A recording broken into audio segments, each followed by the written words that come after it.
আসসালামু আলাইকুম, কেমন আছেন সবাই? কাছে এবং দূরে, দেশ এবং দেশের বাইরে যে যেখানে বসে আমার এই ভিডিওটি দেখছেন, আশা করব সবাই অনেক ভালো আছেন। নতুন দিনে নতুন একটি ব্লগ ভিডিও নিয়ে আপনাদের মাঝে হাজির হয়ে গেলাম।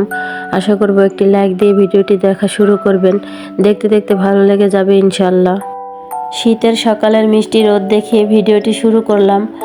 এখন কিন্তু বাজে সকাল 7:30, কিন্তু বাইরে যে পরিমাণ রোদ উঠেছে দেখলে মনে হবে যে দুপুর 12টা বাজে। তো সকালের খাওয়া দাওয়া শেষ করে আমি এখন একটা গুরুত্বপূর্ণ কাজ করব।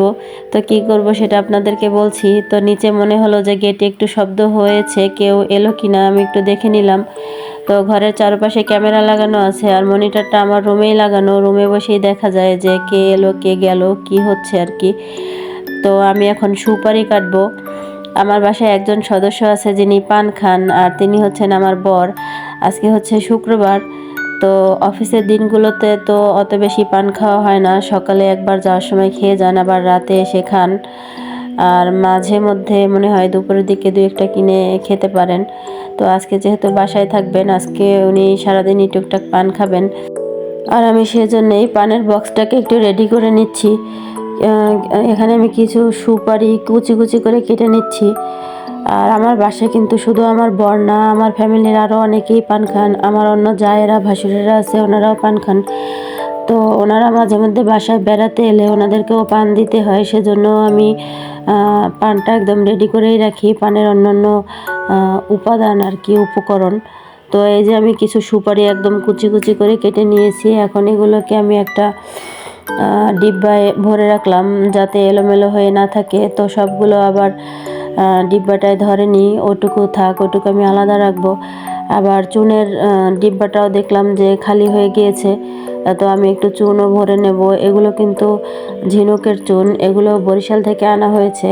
আমার আব্বু যখন আসে বা আমরা কেউ যখন যাই তখন আমরা এই চুন, তারপরে সুপারি সবগুলোই কিন্তু বরিশাল থেকে নিয়ে আসি। এই সুপারিগুলো আমাদের নিজেদের গাছের, আমার আব্বু বরিশাল থেকে পাঠিয়েছেন। তো আমি অনেক সুপারি কেটে সেগুলোকে ডিপ ফ্রিজে সংরক্ষণ করেছি। সুপারিগুলোকে বাইরে রাখলে তো শুকিয়ে যাবে, আবার ভেজা অবস্থায় রাখলে ওগুলোতে গন্ধ হয়ে যায়।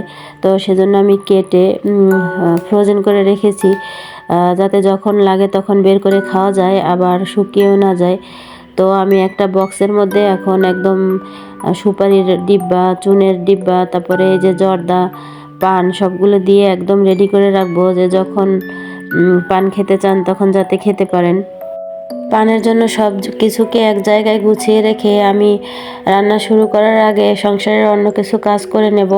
একবার রান্নাঘরে ঢুকলে তখন বের হয়ে আর অন্য কোনো কাজ করা যায় না।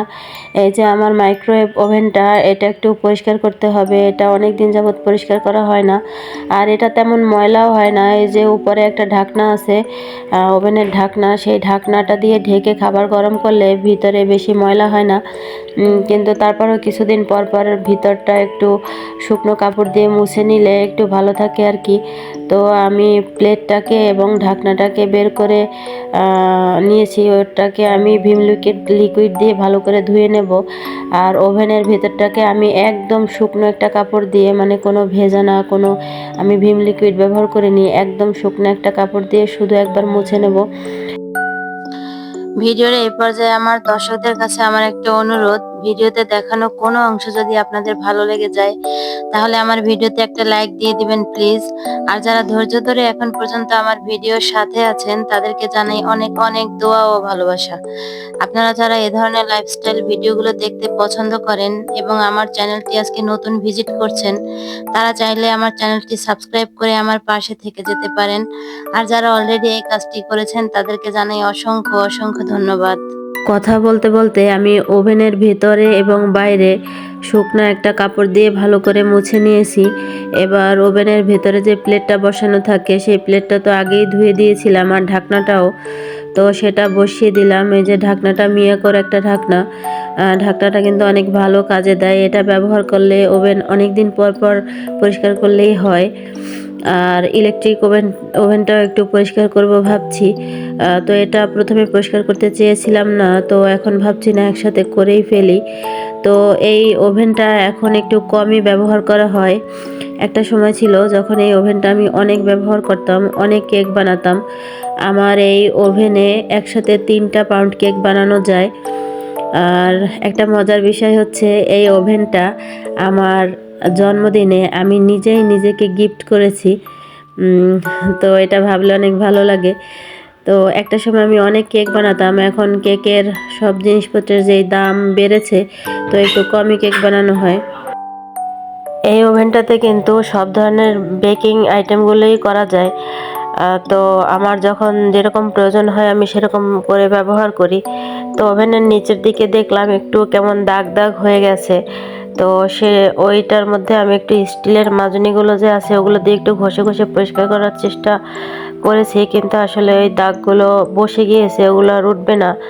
আর ওভেনটার উপরে আমি একটা কাপড় দিয়ে রেখেছিলাম, সেটা সরিয়ে আমি ওভেনের উপরটা একটু সুন্দর করে মুছে নিচ্ছি।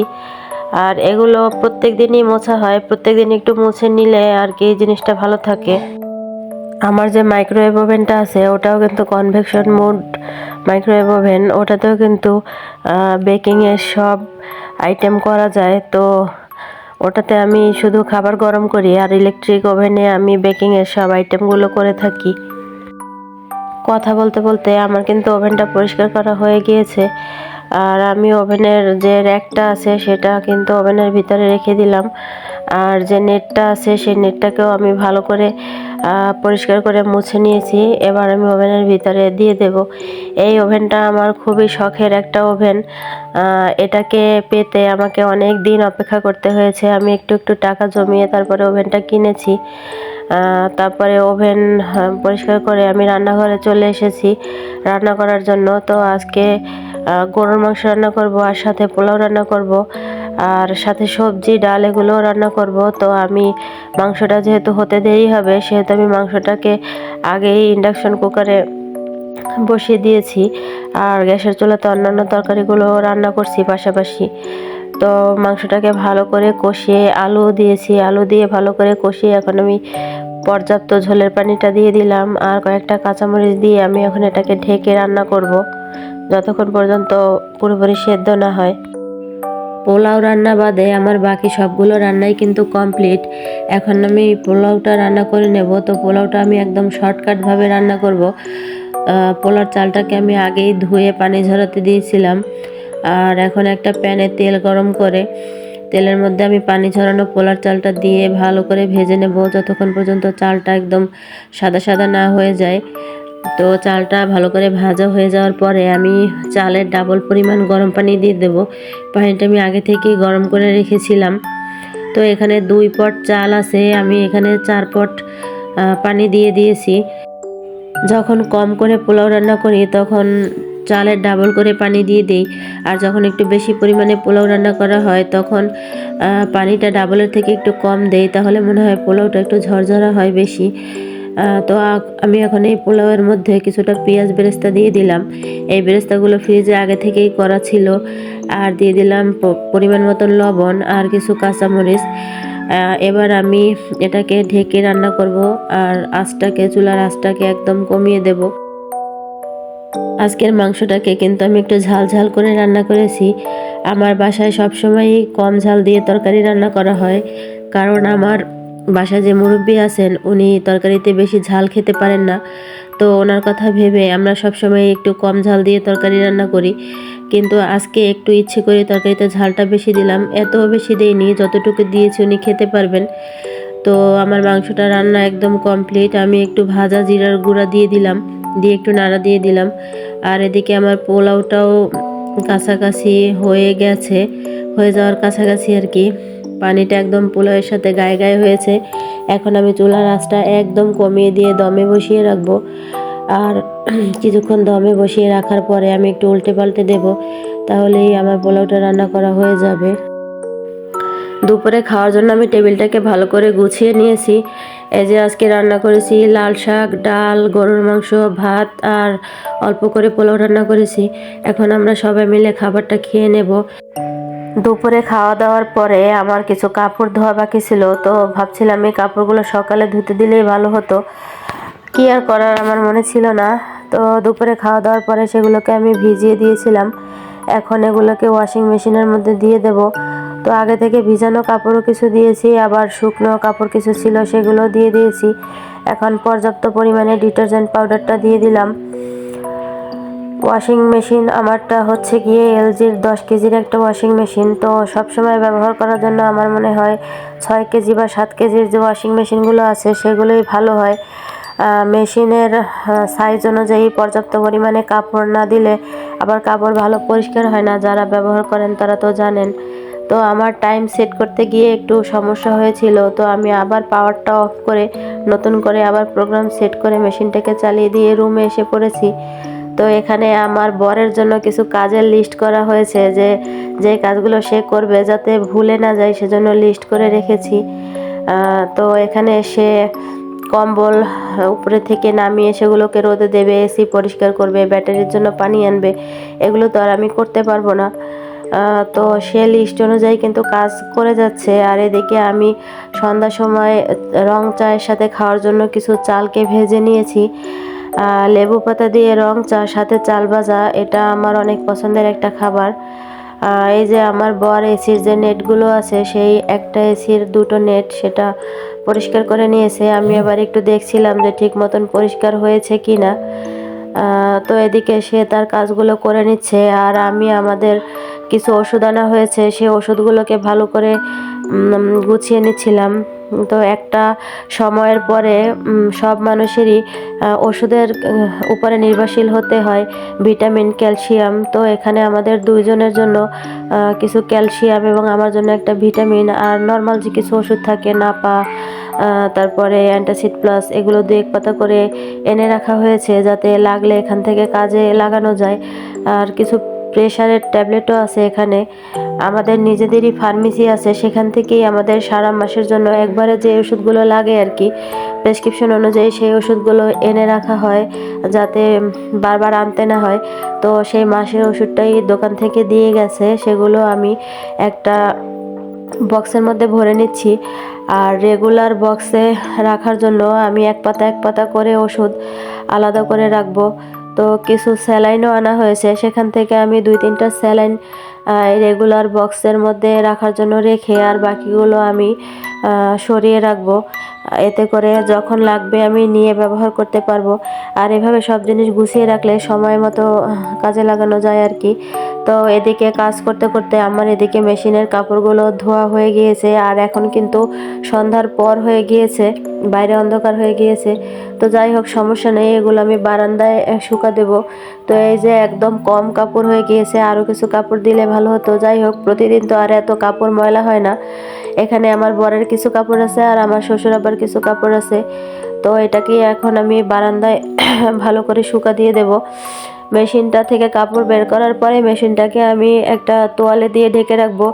এই মেশিনটা রান্নাঘরের বারান্দায় সেট করা আছে। তো আমার রান্নাঘরে কোনো অ্যাডজাস্ট ফ্যান নেই, আবার কিচেন চিমনিও নেই।